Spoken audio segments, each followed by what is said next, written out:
في واحد اسمه بيريامبرج، تمام، ده دخل موسوعه جينيس بالمناسبه بان هو عمل اطول واكبر مبنى من ورق الكوتشينه، تمام. عمله كان طوله 10.5 متر، يعني كان بيطلع له بسلالم عشان يكملوا.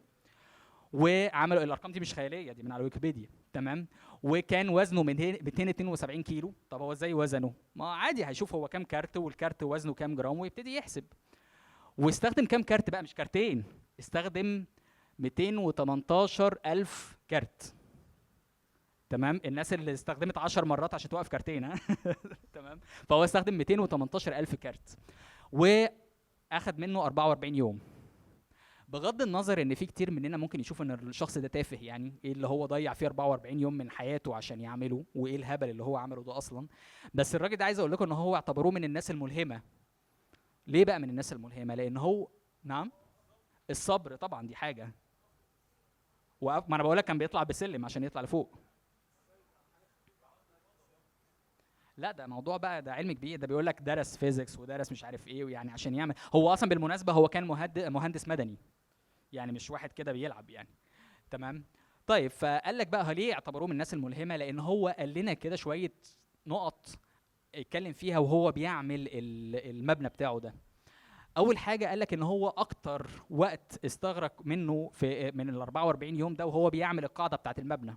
رغم ان احنا بنبقى فاكرين ان اللي تحت ده اسهل واللي فوق صعب، مش كده، العكس. ده هو اهتم جدا، ده بيقول لك ان هو كان ساعات بيعمل القاعده وخلاص وتبقى مظبوطه ويعيدها تاني لان هو حاسس ان مش هتستحمل الحمل اللي فوق.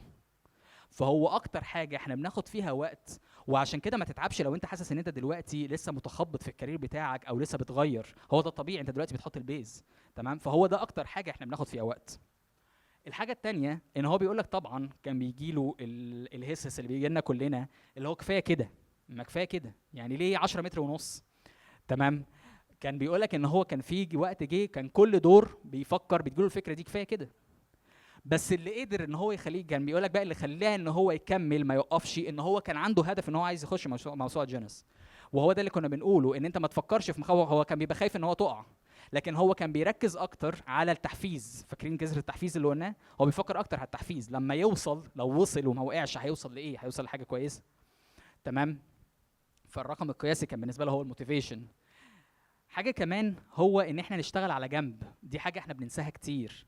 ان احنا ساعات، يا احمد الحته دي مهمه قوي ليك انت، ان احنا لازم نشتغل على جنب. ايه بقى ان احنا نشتغل على جنب ده؟ ساعات انا ببقى عايز، شايف ان انا عايز اغير واعمل حاجه جديده، وانا عندي حاجه اوريدي في ايدي بتطلع لي فلوس. يعني ده احنا مرينا بيه في الشركه عندنا، كان في برودكت بنطلعه والبرودكت ده كان مقوم لنا الدنيا كويس جدا.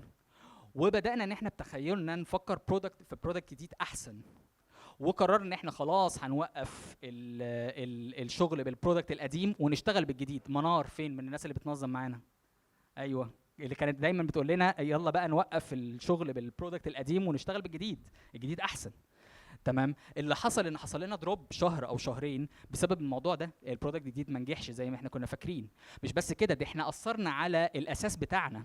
فهو بيقول لك ان هو لما كان بيجي يعمل، عايز يعمل الدور العاشر، ما كانش بيجي يحطه على المبنى الاساسي بتاعه، لا ده كان بيعمله بره يجربه ويشوفه ويختبره، وبعدين لو نجح يضيفه للبيز بتاعه، تمام. فحضرتك دايما لو انت عندك بيز قوي سيبه وابني حاجه تانية بره. زي ما ناس كتير قالت الاثنين، كنت منهم، اللي هو الوظيفه والعمل الخاص. عندك وظيفه كويسه دلوقتي احتفظ بيها، وابني موديل تاني بره، لو نجح ابقى ضيفه.